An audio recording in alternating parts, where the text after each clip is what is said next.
तो dear student, फिर से स्वागत है आपका अपने यूट्यूब चैनल पे। चलिए आज हम स्टार्ट्स कर रहे हैं। ये आपको होगा, आपको ठीक 2 दिन पहले फिर आपको करा रहे हैं बिहार पुलिस परीक्षा में जितना भी आपको लगभग में इम्पोर्टेंट क्वेश्चंस हैं वो आपको यहाँ पे आज आपको 50 MCQ मिलेंगे। वो भी फिजिक्स का क्लास है एग्जाम से एक रोज पहले। ठीक है, चलिए तो क्वेश्चन से स्टार्ट करते हैं आज के सेशन का।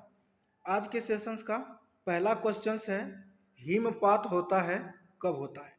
हिमपात कब होता है? इसका राइट आंसर हो जाएगा वायु का औशांक हिमांक के नीचे होता है। वायु के औशांक हिमांक से नीचे होता है, ये आपका राइट आंसर हो जाएगा। नेक्स्ट क्वेश्चन है, निम्नलिखित में से सर्वोत्तम उष्मा सुचालक कौन है? तो याद रखिएगा पारद है, पारद। ठीक है, चलिए नेक्स्ट क्वेश्चन हम लोग का है, क्रायोजेनिक किससे संबंधित है? क्रायोजेनिक किससे संबंधित है? तो याद रखिएगा निम्न तापमान से। ठीक है, चलिए नेक्स्ट क्वेश्चन देखते हैं, शीतकाल में एक मोटी कमीज की अपेक्षा 2 पतली कमीजें हमें अधिक गर्म क्यों रख सकती है?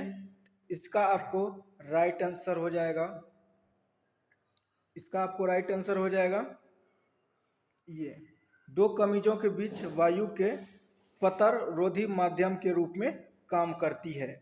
ये आपका इसका राइट आंसर हो जाएगा। चलिए नेक्स्ट क्वेश्चन है, निम्नलिखित में से कौन अर्धचालक नहीं है? याद रखिएगा आप लोग, आर्सेनिक अर्धचालक नहीं है। चलिए नेक्स्ट क्वेश्चन है, किसी द्रव के पृष्ठ तनाव सरफेस टेंशन का कारण क्या होता है? तो इसका राइट आंसर आपको हो जाएगा अणुओं के मध्य ससंजक बल। ससंजक बल आपका इसका राइट आंसर हो जाएगा। नेक्स्ट क्वेश्चन है, अंतरिक्ष यात्री को आकाश दिखाई देता है?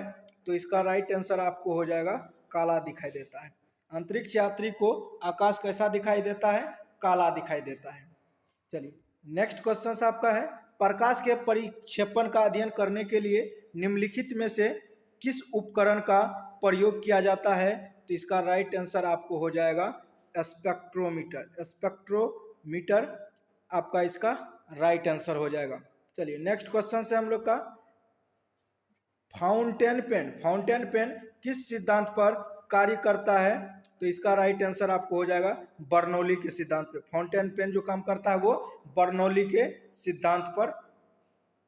रुक जाइए आप लोग 1 मिनट, ये आपको कोशिका क्रिया पे करेगा, कोशिका क्रिया बी नंबर, कोशिका क्रिया।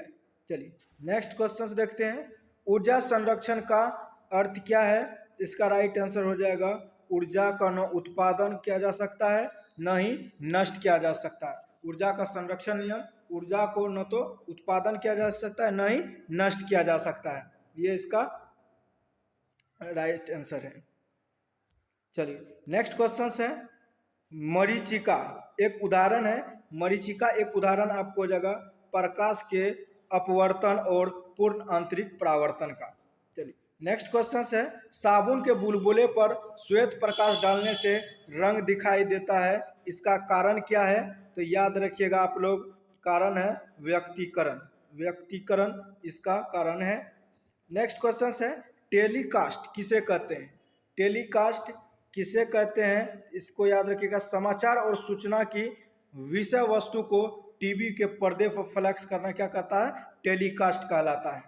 चलिए नेक्स्ट क्वेश्चन है, क्वार्ट्ज किससे बनता है?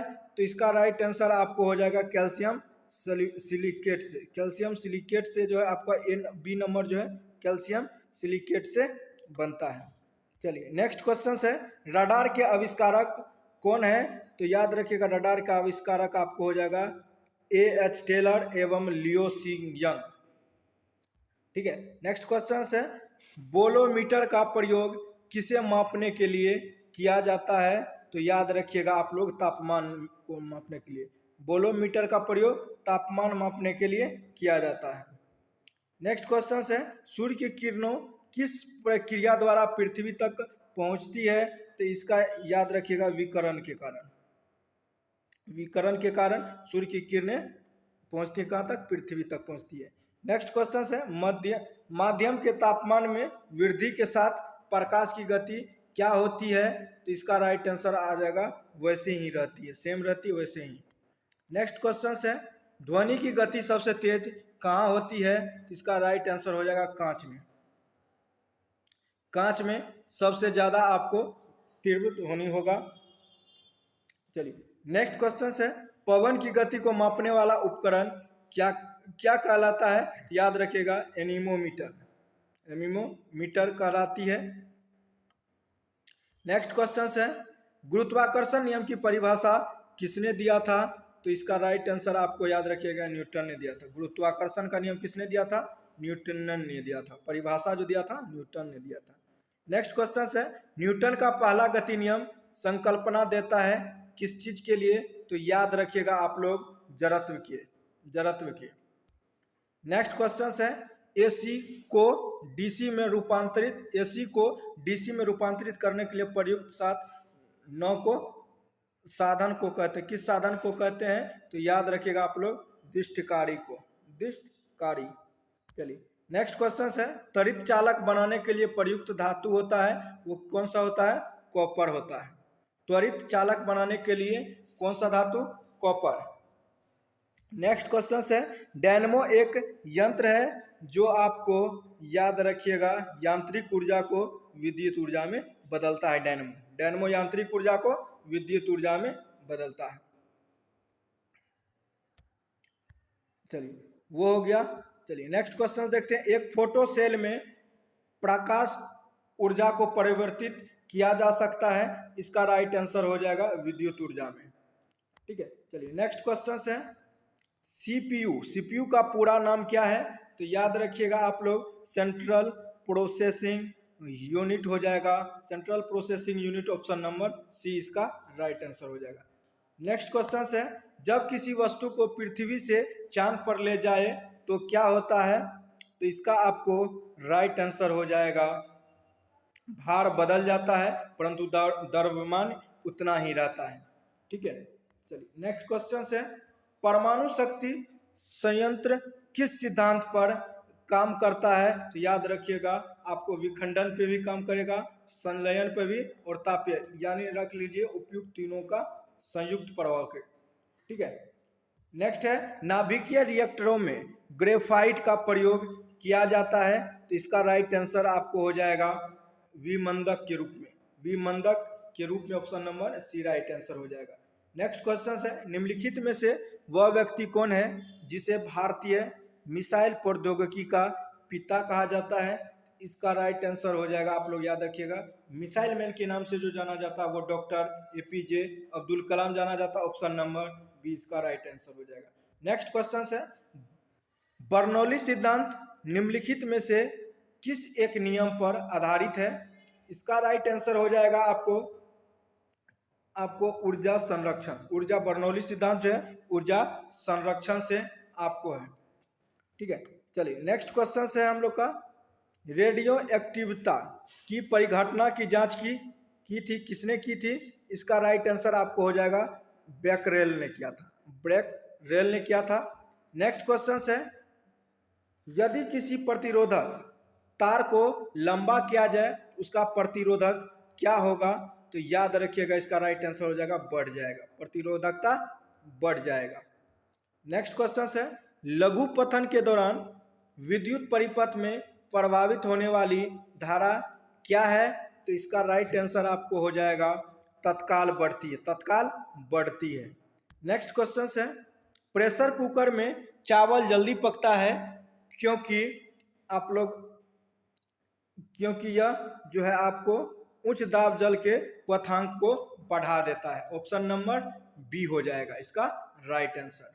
ठीक है, चलिए नेक्स्ट क्वेश्चन देखते हैं खाना पकाने के बर्तनों में लकड़ी अथवा बेकेलाइट का हैंडल होता है क्योंकि वो आप लोग याद रखिएगा 38 का है, इसका सही आंसर हो जाएगा ए नंबर। लकड़ी और बेकेलाइट उष्मा के खराब संवाहक चालक होते हैं इसलिए। चलिए नेक्स्ट है आपका निम्न में से कौन सी जड़त्व का माप है, तो याद रखिएगा द्रव्यमान है, जड़त्व का माप द्रव्यमान है। चलिए नेक्स्ट क्वेश्चन है टेलीविजन के रिमोट कंट्रोल में प्रयुक्त विद्युत चुंबकीय तरंगे कैसी होती है, इसका राइट आंसर आपको हो जाएगा अवरक्त होती है। नेक्स्ट क्वेश्चन है, प्रतिरोधक का मात्रक क्या होता है? रेसिस्टेंस का याद रखिएगा आप लोग, ओम होता है। ओम नहीं होता है, रुक जाइए 1 मिनट, ओम होता है, ठीक है, प्रतिरोधक का ओम, ठीक है। चलिए नेक्स्ट क्वेश्चन सुमेलित कीजिए, आप लोग याद रखिएगा, जूल किसका होता है? चलिए एम्पियर तो आपको हो जाएगा धारा का, ठीक है। इसका आप लोग मिला लीजिए, 42 का है, इसका ए नंबर सही होगा, इसका राइट आंसर। ए का 3 होगा, जूल जो है कारी का होगा। दूसरा आपको हो जाएगा एम्पियर धारा का, करंट का हो जाएगा। उसके बाद सी में आपको वाट, वाट किसका होता है? तो याद रखिएगा आप लोग, सामर्थ्य का होता है। पावर जिसको कहते हैं सामर्थ्य, उसका वाट होता है। कैलोरी जो होता है वोल्ट होता है। विभवांतर डी नंबर का 4 होगा, और इसका तब तो अंतिम में बच गया 5 होगा, कैलोरी का उष्मा हो जाएगा। चलिए नेक्स्ट क्वेश्चन है, एक लकड़ी झूले पर बैठी स्थिति में झूला झूल रही है। एक लड़की झूले पर बैठी स्थिति में झूला झूल रही है। उस लकड़ी के खड़े हो जाने पर दोलनों का आवर्तकाल क्या होगा? तो इसका राइट आंसर आपको हो जाएगा कम हो जाएगा, ठीक है। नेक्स्ट क्वेश्चन है, वायुमंडल में बादलों के तैरने का कारण क्या है? इसका राइट आंसर हो जाएगा घनत्व। वायुमंडल बादलों के तैरने का कारण क्या है? घनत्व। चलिए नेक्स्ट क्वेश्चन है, पहाड़ों पर कभी कभी व्यक्ति के नाक व मुंह से खून निकलने लगता है, क्योंकि ऊंचाई बढ़ने के साथ साथ वायुमंडलीय दाब घटता है। ऑप्शन नंबर डी इसका राइट आंसर हो जाएगा। नेक्स्ट क्वेश्चन है, किसी लिफ्ट में बैठे व्यक्ति को अपना भार कब अधिक मालूम पड़ता है? तो याद रखिएगा इसका, जब लिफ्ट त्वरित गति से ऊपर जा रही हो तो भार क्या लगेगा उसका? कम महसूस होता है, ठीक है। चलिए नेक्स्ट क्वेश्चन है, पानी के एक गिलास में एक बर्फ का टुकड़ा तैर रहा है। जब बर्फ पिघलती है तो पानी का स्तर पर क्या प्रभाव पड़ेगा? तो याद रखिएगा उतना ही रहेगा। 47 का सी नंबर उतना ही रहेगा। नेक्स्ट है, दूध से मक्खन निकाल लेने पर क्या बचता है? तो याद रखिएगा दूध का घनत्व बढ़ जाएगा। निकालने पर दूध का घनत्व क्या होगा? बढ़ जाएगा। नेक्स्ट क्वेश्चन है, एंगस्ट्रम क्या मापता है? एंगस्ट्रम क्या मापता है? तो याद रखिएगा तरंगदैर्घ्य मापता है, यानी वेव जो होता है। चलिए नेक्स्ट है आपका, दूर की वस्तु जैसे सूर्य आदि का ताप किस तापमापी के द्वारा मापा जाता है? तो याद रखिएगा पूर्ण विकिरण मापी द्वारा, ठीक है, सी नंबर। नेक्स्ट क्वेश्चन है, उष्मा के संरचना ट्रांसमिशन ऑफ हीट की विधि क्या कहलाती है? तो याद रखिएगा आपको चालन भी कहलाएगा, संवहन भी, विकर्ण, यानी उपयुक्त में से सभी। Option number D right answer हो जाएगा। नेक्स्ट क्वेश्चन है, सबलिमेट यानी उष्ण पताज जो होगा पदार्थ क्या कहलाएगा? तो याद रखिएगा आप लोग 52 नंबर का, तो इसका डी नंबर हो जाएगा, उपयुक्त में से सभी चारों हो जाएगा, ठीक है। चलिए नेक्स्ट है, स्त्रियों की आवाज पुरुषों की अपेक्षा पतली होता है, क्योंकि स्त्रियों की आवाज जो होगा आपको वो हो जाएगा आवृत्ति अधिक होती है, आवृत्ति अधिक, फ्रीक्वेंसी अधिक होती, इस वजह से। नेक्स्ट है, सूर्य ग्रहण तब होता है जब आप लोग याद रखिएगा चंद्रमा के बीच में आ जाए। सूर्य जो है चंद्रमा और पृथ्वी के बीच में आ जाए तो सूर्य ग्रहण लगता है। नेक्स्ट है, पेरिस्कोप बनाने में निम्नलिखित में से कौन सा एक उपयुक्त होता है? इसका राइट आंसर आपको हो जाएगा समतल दर्पण, प्लेन मिरर मतलब समतल दर्पण। चलिए नेक्स्ट क्वेश्चन है हम लोग का, आइरिस का क्या काम होता है? आइरिस का क्या काम होता है? आंख में आने वाले प्रकाश की मात्रा को नियंत्रित करना। ऑप्शन नंबर ए हो जाएगा। नेक्स्ट क्वेश्चन है, नहीं है, यहीं तक था। मिलते हैं उसके बाद फिर से आप लोग के साथ नेक्स्ट वीडियो में दूसरे सब्जेक्ट के साथ। तब तक के लिए thank you so much for watching this video.